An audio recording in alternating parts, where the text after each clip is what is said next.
Et nous sommes toujours au cœur du salon du fitness, le Fittex Paris pour sa première édition. Et alors là, on ne va pas parler fitness à proprement parler, mais plutôt course à pied, puisque j'ai le plaisir de recevoir sur ce plateau Ronan Desnoilles. Bonjour. Bonjour. Vous êtes le cofondateur et le CEO de Pace, pace.com. C'est un site internet qui agrège plus de 20 000 courses partout en France. Je voudrais savoir comment est née cette idée. Pourquoi agréger comme ça toutes ces courses ? Alors effectivement, pace.com, c'est un moteur de recherche qui permet de trouver toutes les courses en France. Ce qu'on appelle les courses, donc c'est ces courses où on accroche un dossard, on accroche fièrement un dossard, que ce soit dans le monde de la course à pied, du triathlon ou du vélo. Et c'est né simplement d'un constat personnel. Moi, j'ai toujours pratiqué ces sports et je me suis régulièrement inscrit à ces courses. J'ai fait de l'athlétisme tout petit, puis après je suis passé sur le triathlon et le trail. Et j'ai toujours eu cette frustration de ne pas pouvoir identifier toutes les courses facilement. Et je souhaitais pouvoir proposer enfin un site qui recense la totalité des courses et qui permet aussi de s'y inscrire facilement. Puisque c'est un univers encore, c'est l'univers des courses, qui est un univers plutôt amateur. C'est un univers dans lequel le digital n'est pas encore extrêmement bien rentré. Et l'expérience pour le coureur que je suis, comme des millions de Français, est assez mauvaise encore aujourd'hui. Mais si vous aviez du mal à toutes les identifier, c'est qu'il y avait trop d'offres ? Alors c'est vrai qu'il y a une augmentation extrêmement forte des courses. Le nombre de pratiquants sur tous ces sports outdoor, ça a fait x5 en 20 ans. Et évidemment, le nombre de courses a augmenté de manière significative. Et c'est vrai qu'aujourd'hui, il y a beaucoup de courses. Il y a quelques courses qui savent aujourd'hui communiquer largement, avoir une vraie communication digitale. Mais l'essentiel de courses, en fait, sont organisées par le milieu associatif. On a beaucoup d'amateurisme dans cet univers, mais c'est ça qui fait l'essence même en fait, du sport amateur. Et ces acteurs-là ont du mal à communiquer sur leurs courses. Mais c'est un écosystème qui s'est effectivement beaucoup développé. Vous disiez ça a fait x5 en 20 ans. Qu'est-ce qui explique un tel engouement aujourd'hui pour ça ? Je pense que les gens enfin, sur les 20 dernières années, il y a une mise au sport qui était extrêmement importante. Ouais. On le voit que ce salon, il y a une mise au sport qui était extrêmement importante. Et effectivement, les sports course à pied, triathlon, trail, c'est des sports qui ont fait un gros boom sur les 20 ans. Les gens ont besoin de se maintenir en forme et c'est des sports qui sont très très accessibles et le temps disponible pour le sport et le loisir a largement augmenté sur les dernières années. Il y a le côté outdoor, le côté retour à la nature là, qui est très tendance en ce moment, ça joue aussi j'imagine. Exactement, par exemple sur la partie course à pied, c'est vrai moi j'ai commencé par les courses sur route, les bonnes vieilles courses sur route, sur du macadam. C'est évident que par exemple le trail a pris un énorme essor et le trail a pris un essor pour deux raisons. La première, c'est qu'effectivement, c'est de l'outdoor pur, donc on est vraiment en montagne, dans la campagne, dans les bois. C'est aussi des courses où le sujet de la compétition en tant que tel est un peu moins fort. Quand on parle d'un trailer, on va lui demander s'il est finisher, s'il a terminé la course. On va pas forcément lui demander son chrono. Ouais. Et ça, c'est un mouvement qui est très très important dans notre industrie. C'est qu'aujourd'hui, les coureurs vont davantage chercher une expérience et un peu moins la compétition. Et pourquoi ? C'est simplement parce que le volume de coureurs qui vont sur ces courses-là a augmenté. Et avant, il y avait un temps sans doute des gens qui cherchaient une ligne de départ, une ligne d'arrivée avec un chrono entre les deux. Ouais. Et aujourd'hui, tout ça a changé. Et c'est ça qu'on veut accompagner avec Pace.com. Alors justement, sur Pace, là, combien de disciplines est-ce que vous regroupez ? Parce que, comme vous le disiez, il y a un peu différents types de courses. Exactement. Alors nous, on a commencé, on a 5 disciplines aujourd'hui. On a donc la course sur route. Dans lequel on va retrouver des classiques, le 10 km, le semi-marathon, le marathon. Ouais. On va également avoir le trail, dans lequel ça va ce qu'on appelle des trails courts qui peuvent faire 5-10 km jusqu'aux ultra-trails. Là, on parle de courses qui sont aujourd'hui beaucoup plébiscitées par les gens, qui font plus de 150 km. On va regrouper également ce qu'on appelle les crosses, qui sont souvent des courses qui ont lieu l'hiver. On est également sur le domaine de la marche, dans lequel on a à la fois la marche nordique, et la bonne vieille rando, mais qui est souvent, c'est massif aussi en France. Et on a également les courses à obstacles, qui sont des courses beaucoup plus ludiques, qui ont aussi pris un gros essor sur les 10 dernières années. Mais la marche nordique aussi a connu un essor assez incroyable. Là aussi, vous avez des éléments d'explication ? Je pense que les gens aujourd'hui, pour pratiquer un sport, on a besoin d'être en groupe. En fait, c'est toujours le déclencheur. Qu'est-ce qui fait qu'à la fin, vous allez sortir de votre salon ? Ouais, c'est un peu ça. Et nous, on pense qu'effectivement, le dossard, la course, l'événement sur lequel vous allez vous inscrire avec vos amis, vos collègues, votre famille peut-être, c'est le point de départ, c'est un marqueur important, ça peut même être plusieurs marqueurs dans l'année.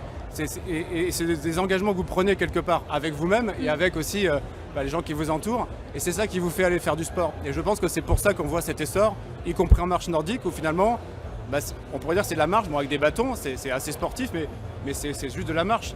Et les gens se retrouvent sur ces événements parce qu'ils cherchent en fait une expérience et ils ont envie d'être ensemble et aussi de découvrir des endroits parce que toutes ces courses-là arrivent avec un parcours qui est parfois inédit et ça permet vraiment de découvrir autre chose que peut-être le quartier ou le parc qui est à côté de chez nous, quoi. Comment est-ce que vous fonctionnez avec les organisateurs de ces courses-là ?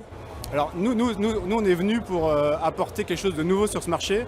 C'est qu'aujourd'hui, un organisateur de course a en réalité, pour l'essentiel, du mal à remplir sa course. On a tous en tête des grandes courses qui sont pleines et parfois il faut se battre pour avoir les dossards. Et c'est une réalité, c'est une partie des courses. Sur des grandes courses en France et à l'étranger, que ce soit en course à pied, en triathlon, il y a vraiment des courses qui partent parfois en quelques minutes. Mais pour l'essentiel du marché, en fait, il n'y a que seulement 20% des courses qui sont vraiment pleines, qui font vraiment le plein, qui sont sold out. Ah oui ? Le reste des courses, en fait, peut prendre plus d'inscrits. Et donc nous, c'est là-dessus qu'on travaille. L'enjeu d'amener plus d'inscrits au départ d'une course, c'est aussi un enjeu économique pour le sport amateur.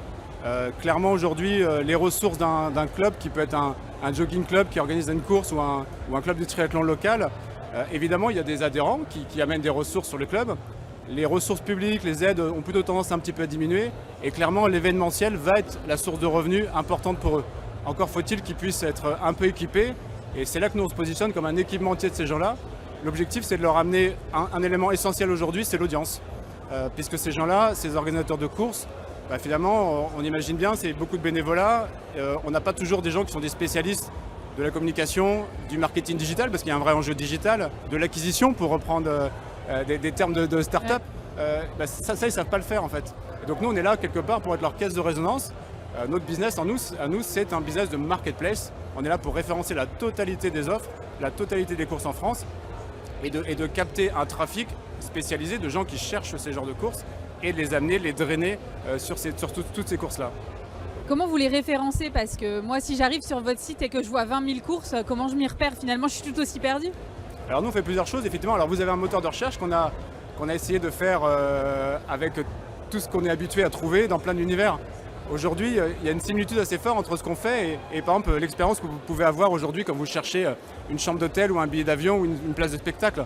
Aujourd'hui, vous avez des marketplaces, des sites sur lesquels vous avez plutôt une expérience qui est satisfaisante.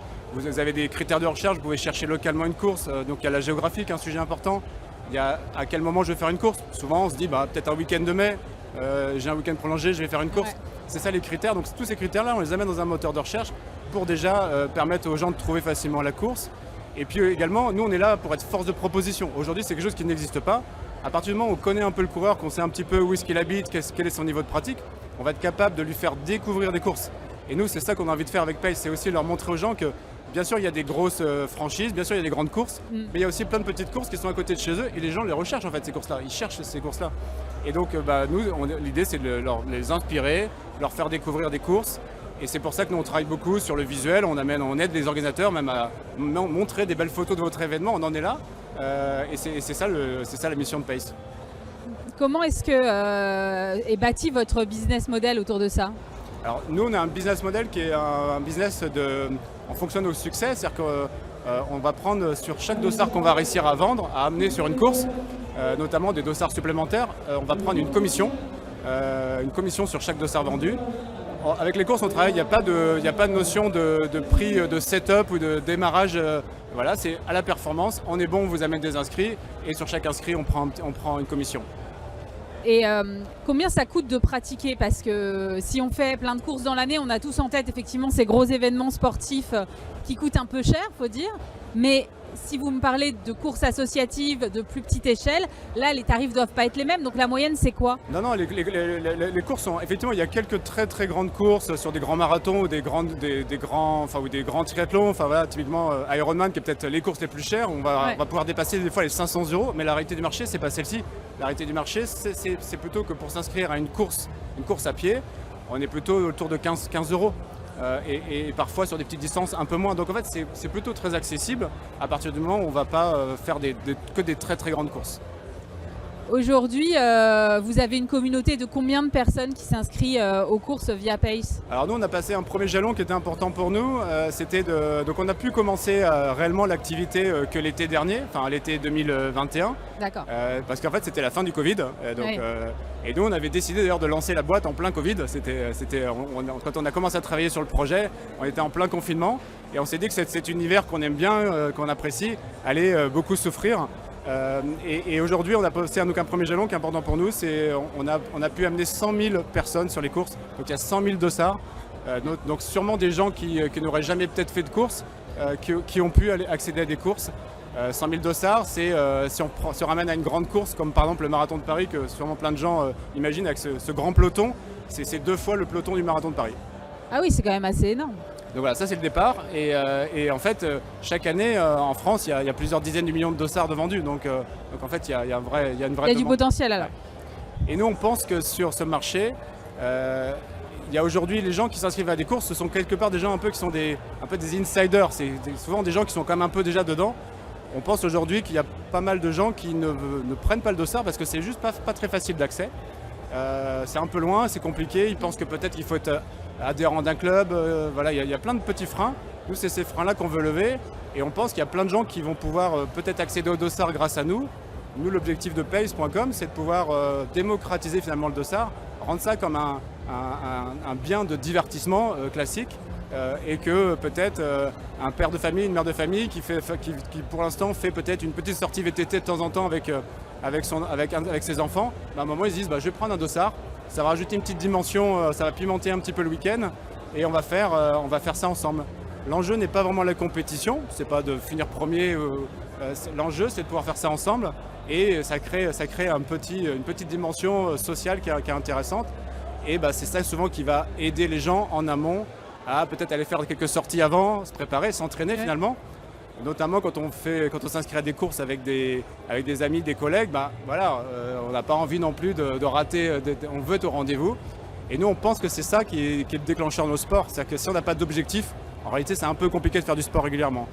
Sur ce côté social, vous avez mis en place une newsletter aussi pour animer cette communauté et l'engager un peu sur la durée? Exactement, l'enjeu c'est vraiment, on est un business de communauté. L'objectif pour nous c'est de devenir une marque très reconnue, sur lesquelles les gens seront contents peut-être de partager par le bouche-à-oreille. Voilà, moi l'endroit où je réserve tous mes dossards, c'est là, il y a toutes les informations sur les courses. Et effectivement, il y a un enjeu très très fort pour nous de créer une des plus grosses communautés de pratiquants sur ces sports outdoor en France. Merci beaucoup Ronan Desnoël, je rappelle que vous êtes le cofondateur et le CIO de Pace. Merci d'avoir été avec nous. Merci.